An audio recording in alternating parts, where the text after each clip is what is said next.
So the first question, Dear Luang Por, thank you for your teachings. I wish you well. We are born in the human realm, which belongs to the Kamaloka world.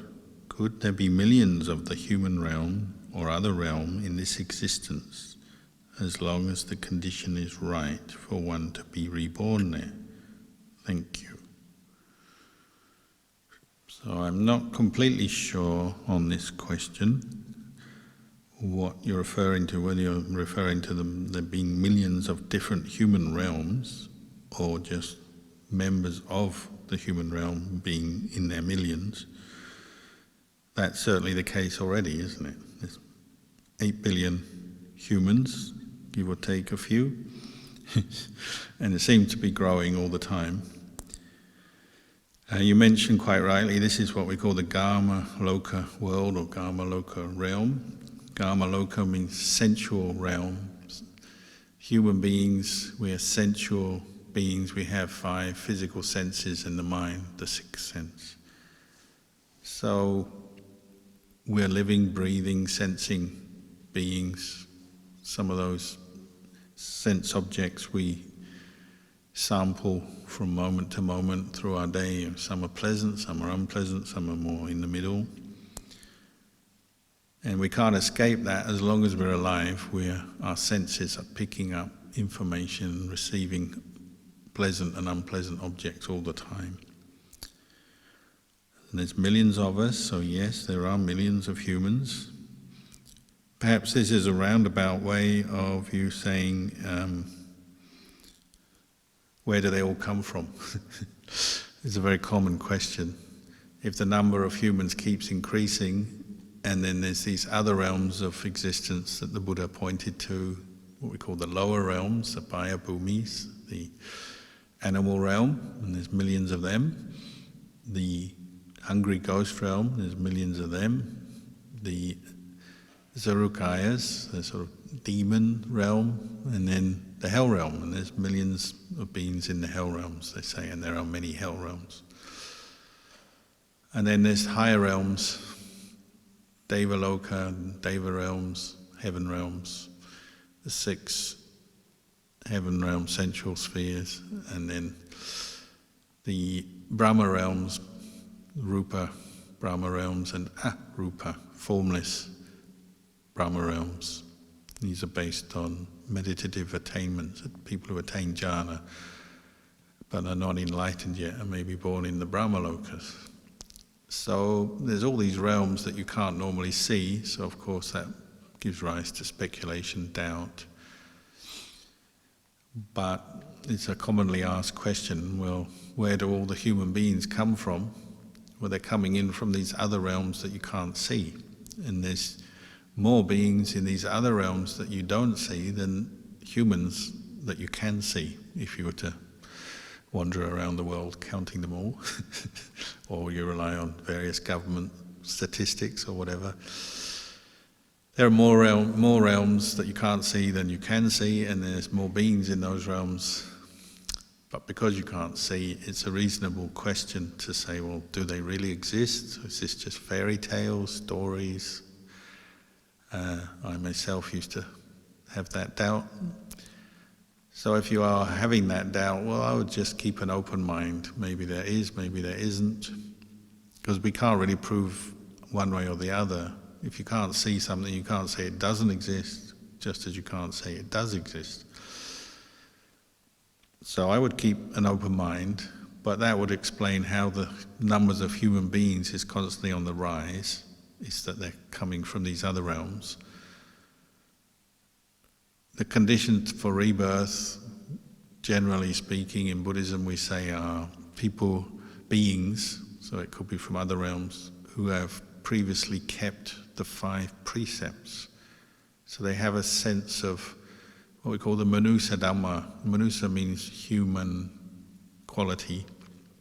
Dhamma is just qualities, phenomena, but the quality of humanity is defined as having a sense of awareness of good and evil, and having previously practiced the 5 precepts, Pancha Sila.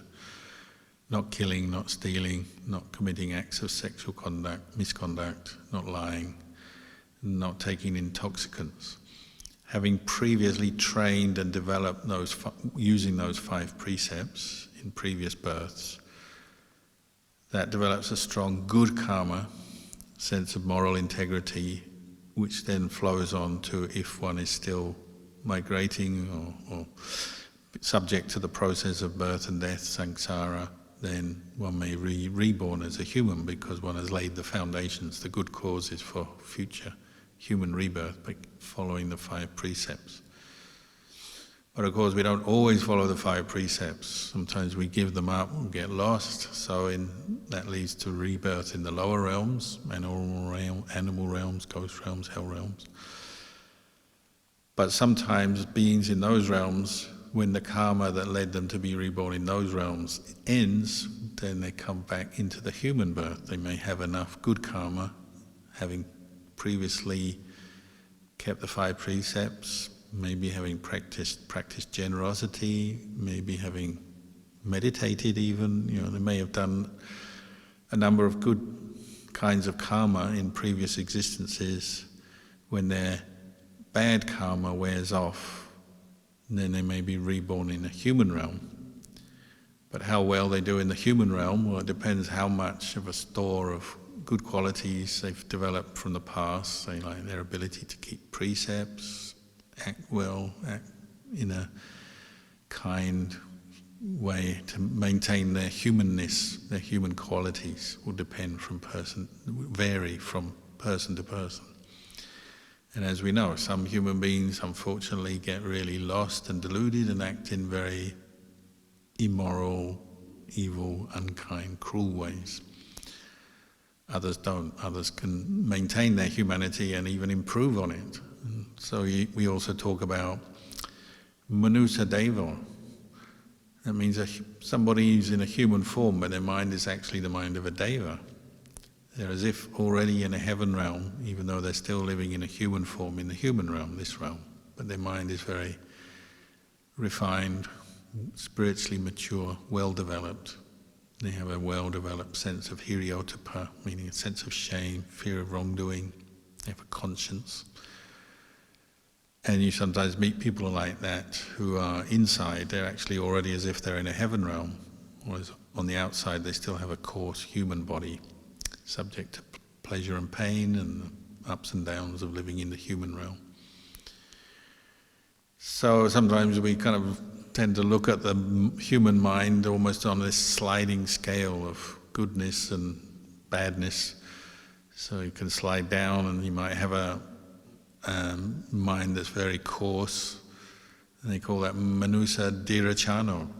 So somebody who's made a lot of bad karma and their mind is more animalistic. They've lost their humanity and their human qualities, even though physically they're still a human. So maybe somebody who does a lot of killing, stealing, sexual misconduct, somebody who's very coarse, has no sense of restraint or moral shame, moral integrity. They may be heading or destined for animal birth. Sometimes people have very strong wrong views. They just don't believe in good and evil. They don't believe in karma, the consequences of actions. Maybe they have very strong wrong views. Maybe they also promote those wrong views in society. So they make a lot of negative karma. Their mind becomes darker, coarser, and they get a rebirth in a lower realm.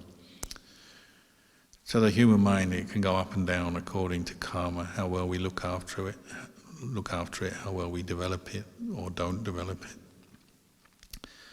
In terms of numbers, well, there are millions of humans being born and dying every day.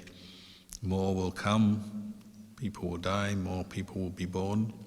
As long as the world is in existence, this realm is in existence, the earth hasn't exploded in nuclear war or hasn't been burned up as our sun explodes, which is what the prediction is, that one day it will expand and explode and the world will be incinerated. But that's a long time in the future, they say. As long as that hasn't happened, well, more human beings can be born. And it may well be true that there are other worlds out there. We're always looking for them, aren't we? And Buddhism wouldn't have a problem if another world was found and that also had human life form or some kind of life form on it. It's quite possible there are parallel universes, parallel worlds out there with other living beings on.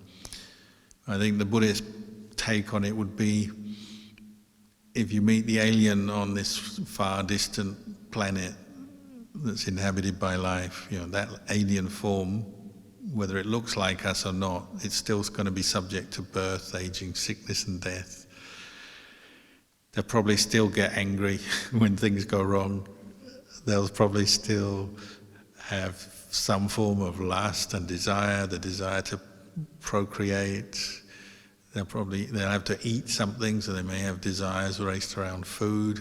So you can imagine, like in the science fiction movies, there's alien restaurants full of aliens with their various addictions and obsessions and mental problems and all the kind of paranoia and agitation and anxiety that humans display in this world. They're going to display up there because they're still subject to the Four Noble Truths, unless they've heard the word of the Buddha.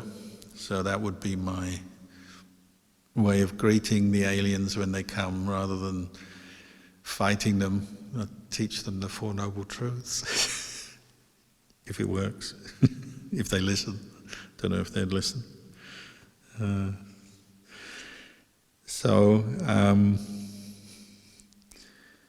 I would try your best to preserve the humanity in yourself, the human qualities, develop a sense of moral shame, an awareness of what is good and bad karma, and act accordingly, abandon the bad karma, cultivate the good karma, use precepts as training rules, develop mindfulness, patience with the difficulties of life, develop insight into the impermanent nature of phenomena, body, mind, physical, mental phenomena. And your mind will develop and your humanness will be maintained and developed, and you're moving towards Nibbana. And of course our goal is to reach Nibbana, completely get beyond or transcend samsara, the cycle of birth and death. No more birth for me, as the Buddha told the 5 ascetics in that Dhammacakka Sutta we just chanted tonight. No more birth. That's the goal. Alien or human or ghost or animal or Brahma, whichever.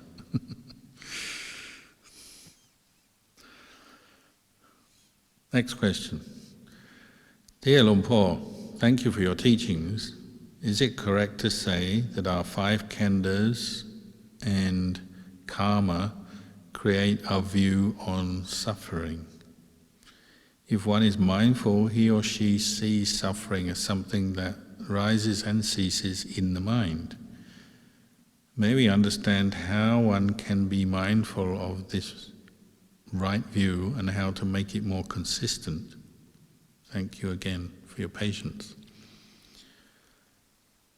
I think you've got the right understanding there, the correct understanding. We are creatures of conditioning. We have been conditioned into existence. We are being conditioned. We are creating conditions. We're affected by different causes, conditions, different things all the time. So our view on life, on the world, on ourselves, on other people, and on what's good and bad, right and wrong, true or false, these are certainly in the beginning they're conditioned. So the Buddha said, well, then the best thing is get the best possible conditioning available to you, and that would be listen to the Dhamma and associate with Kalyana Mitta, people who practice the Dhamma. Then you're giving yourself, your human form with your intelligence and your faculties and your body and your mind, the best chance to mature spiritually, to become wiser, more peaceful, more compassionate, develop all the qualities that the Buddha embodied and symbolized. We have to listen to the Dhamma first, so get to hear the Dhamma, the good Dhamma, from those who have practiced ahead of us. So if it's not the Buddha, then an enlightened being, a well-practiced person. So generally we say Sangha, because they have a high level of discipline, integrity, commitment. They develop meditation, calm and insight. But ordinary lay people can also be people of quality, of high integrity, very wise, with right view as well. They can be Kalyana Mitta as well. So associate with Kalyana Mitta so that you're getting good inputs, especially in the beginning of your practice. You hear good Dhamma. This will be a huge impact on the way you view your life and what is good and bad, what is the way to happiness, what is the way out of suffering. That will affect your view on suffering and how to look at suffering correctly rather than just try and destroy it or run away from it or hate it. Try and understand suffering, how it arises, how it ceases, and how you can go beyond it. So you need to meet other people who have done that. You listen to their Dhamma, their teachings. You see their example, their living example of how to practice. But then you take all of that within yourself.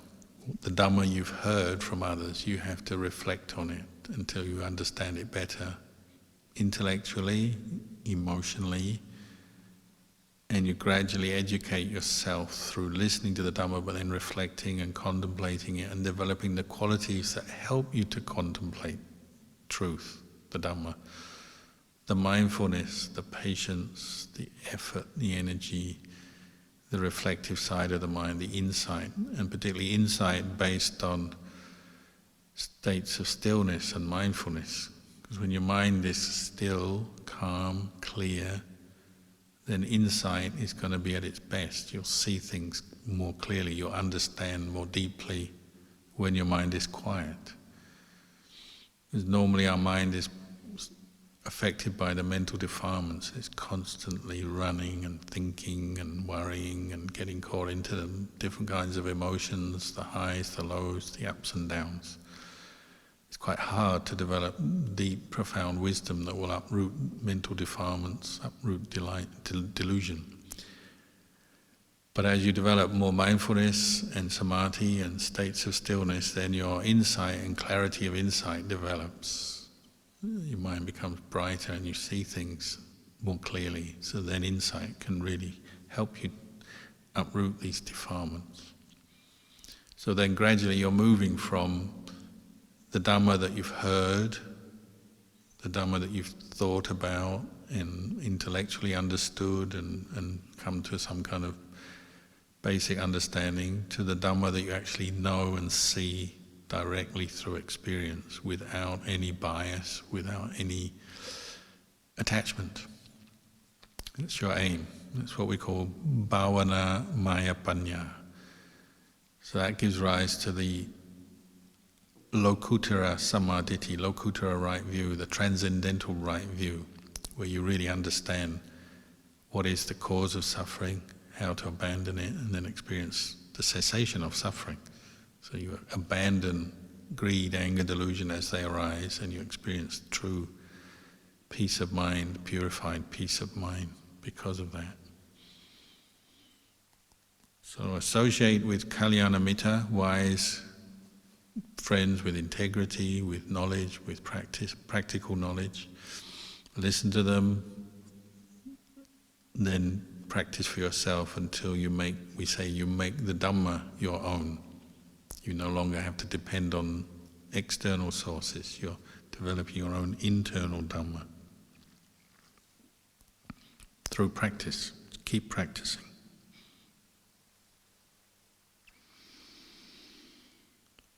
Next question. Lumpur, some family members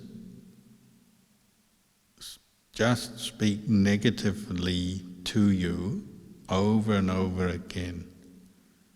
How can I deal with this? Families are hard because you can't just swap family very easily. Some people leave their family. It's not really an ideal solution. I guess best is try and understand them, be patient, compassionate with them. If you're living with them, develop these qualities all the time, every day. And be mindful, pay attention. Don't make it worse than it has to be. Something I often say is, well, if you pick up a negative character trait in the people around you, family member, they're always speaking negatively about you, putting you down, criticizing you, belittling you. First thing is ask yourself, do I do that? So maybe it's a tit for tat thing, maybe you also do it. Sometimes that's the case. If you're saying, no, I don't do that, they shouldn't do it to me because I don't do it to them, okay, that's more difficult and more worthy of sympathy, but still we have to take it as a teaching. We say part of our karma, isn't it? You've been born into this family. These people are your parents, your siblings, your whatever, your cousins, your children even. That's your karma, meaning, we say we're born of our karma, related to our karma. You've come into that situation and it's what you may have to face quite often every day. So develop some wisdom and understanding around this. That's what I would suggest. If someone else speaks negatively, be clear in your mind. That's their characteristic, that's their habit, those are their words, not your words. You don't have to react with suffering. If you can be mindful and reflect in this way, you keep bringing it up in your mind. They're their words. It's their suffering. It's an expression of their suffering, and it will lead on to more suffering for them. If we keep speaking negatively about another person, we actually are laying the grounds for our own future suffering. It's not a good thing for us. Obviously, it's not good for them, but that's more short-term. Actually, we're laying the grounds for our own long-term suffering. So that family member who does who's negative all the time about you, they're creating suffering for themselves. You don't have to seek revenge. You don't have to get them back. However annoying it is, however unfair it is, however difficult it is, just be very patient and take it as a good teaching on how to be mindful in the family and work on it. I'm not saying it's easy, but you work on it. Try not to make it worse, or try not to provoke them, argue with them, fight back, get back at them. But once you know what they're like, well, you expect that from them. Oh, they're always negative. Maybe there's times when they're not negative and you're missing that because you're always stuck in the view that they're a really negative person. Maybe you should look and see. Maybe there are moments when they're quite okay and they talk about things in an okay, peaceful, reasonable way. See if you can notice them. And then in your own mind, notice your own reactions and try to curb your own aversion, irritation, negativity that is stimulated by their behavior. Bring up the patience, the mindfulness, the loving kindness, the compassion. If you're still getting angry or annoyed with their behavior, you've still got work to do for yourself. And they're just pointing that out to you. So they're like your teacher. So, teachers, we have to be grateful to. And sometimes the negative, difficult relative is our best teacher. So we should sometimes express our appreciation to them by giving them a present, by saying thank you, by wishing them well, because they've given you so many teachings. They're helping you to see yourself, see your own attachment, your own aversion. They're helping you to become enlightened. So we have to be grateful and thankful to them, wish them well, give them some presents, cook some food for them, whatever's needed. That's if you're living with them and you have to live with them. Obviously, sometimes relatives, we can separate, we live somewhere else, get a nice break, a nice holiday from them, and you occasionally see them, but when you go into the situation on those occasions, we'll be very patient and ready for them. Do lots of metta, goodwill meditation before you even go to visit them. That would be my recommendation. Mentally prepare yourself. This weekend, I'm going to the in-laws' house, so you do lots of metta every day in the lead up to the the dinner party or the event that brings you together. Get your mind ready for it. It's a form of training, isn't it? And then you're very patient and gentle when you're with them. You put up with all their criticisms and views and their opinions until you go home again. And you go home and then okay, now I can have a rest, I'll relax. But while you're with them, you're very mindful and you're very compassionate and you do your best, because life is full of this. Family, work, is full of this. We have to learn how to put up with the negative ones. Not to make it worse, not to imitate them, not to exaggerate it or make it worse. Be patient with it, and in any way, if you can develop the goodwill and the kindness, this will have a good effect on them. You may soften their negativity, you may help them to be less negative. If you maintain your mindfulness, your calm, as they're being very negative to you, they're getting a teaching back. They're seeing you not reacting, they're seeing that you don't do what they do. Some of them may actually realize, and it may lead on to good things. They may praise you or realize you've done a good job and you're not getting angry with all these things they're saying. Some of them it may take longer and they don't recognize how well you're behaving in the face of their negativity, so you just have to put up with that. There'll always be something in life that bugs you, annoys you, gets you, causes you pain, physical pain, mental pain. That's part of, we were saying earlier, the sensual realm. It's not all pleasant. There's unpleasantness as well. Unpleasant words, sights, feelings, sensations. So we do have to have a lot of patience and endurance living in this sensual realm. But you use mindfulness and reflectiveness. It's impermanent, it's not sure. Everything is impermanent, so today your relative is negative, tomorrow they may not be. It's not sure. Tomorrow they may speak very nicely to you.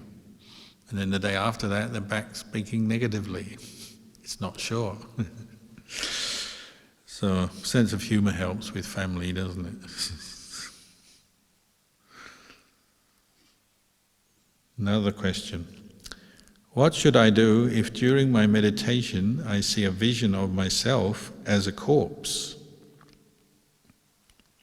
You should rejoice, because your former self has obviously practiced body contemplation, the first foundation of mindfulness, which is a very wholesome, powerful kind of good karma. It's a good thing, it's a good vision. You have to use it, you have to build on it. So sometimes people have visions of themselves as a skeleton or a corpse, or they see a part of the body, it just pops up. It's usually a sign that at that time your mind is very peaceful, mindfulness is clear, strong. You're either directing your mind to contemplate the body, or just the mind itself has brought up this image naturally as a result of previous meditation.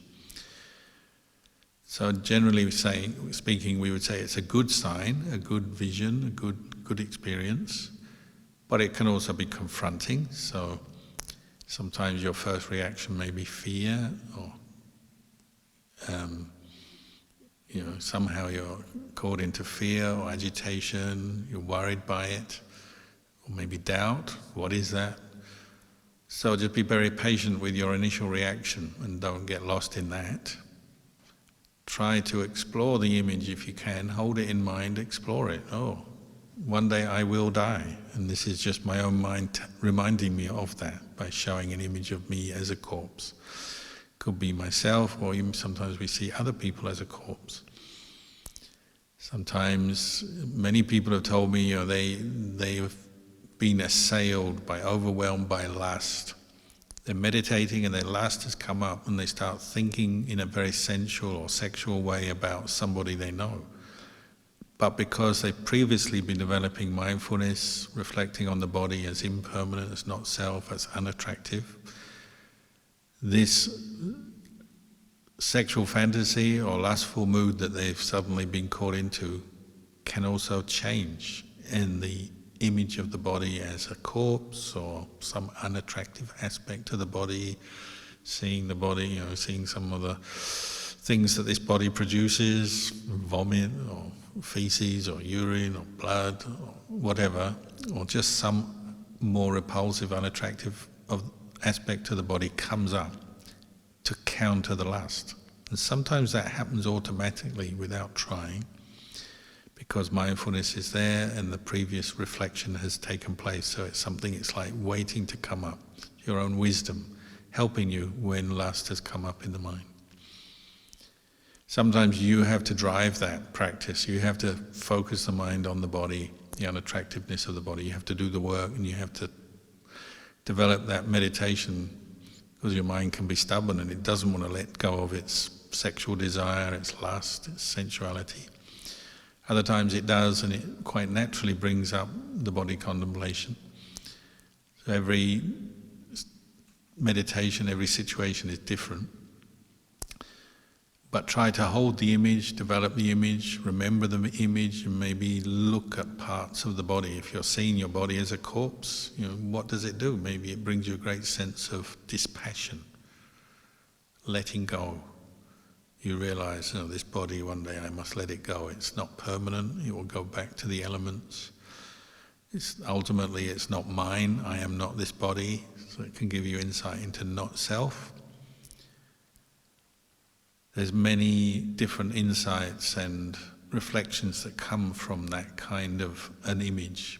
So I would try your best to preserve the image, develop it as a meditation object, or develop any insight that comes from it.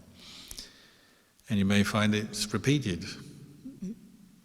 in similar or slightly different ways in the future as well. It may come up again. So Ajahn Chah used to say, practice until you can see your friends as skeletons. There's something in that to think about.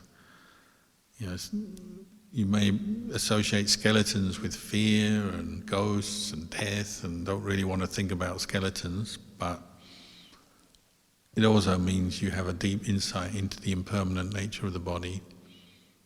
And that's a very profound, useful insight to us. So develop it. Everyone has a skeleton. I have a skeleton. I'm sitting here. You can't see my skeleton, but I can feel it. I know it's there. All over you. Go through your own skeleton. Those different bones, visualize them, feel them. Become aware of your skeleton, and then you realize everyone else has a skeleton. Animals have them, humans have them. It's actually as natural as anything else in this world. It doesn't have to be scary or depressing. It's just a fact of life. We all have bones, we all have a skeleton. And when you realize that, when you see it, it gives you a great sense of dispassion, and you're seeing the impersonal nature of a human body. It's just a collection of flesh and bones, nothing too special. But it is a vehicle we can use to practice the Dhamma, so look after your body, but don't get too enamored with it, because it just gets old, sick and dies on you. So maybe I'll leave the Q&A session there. That was the last question, and wish you well in your practice.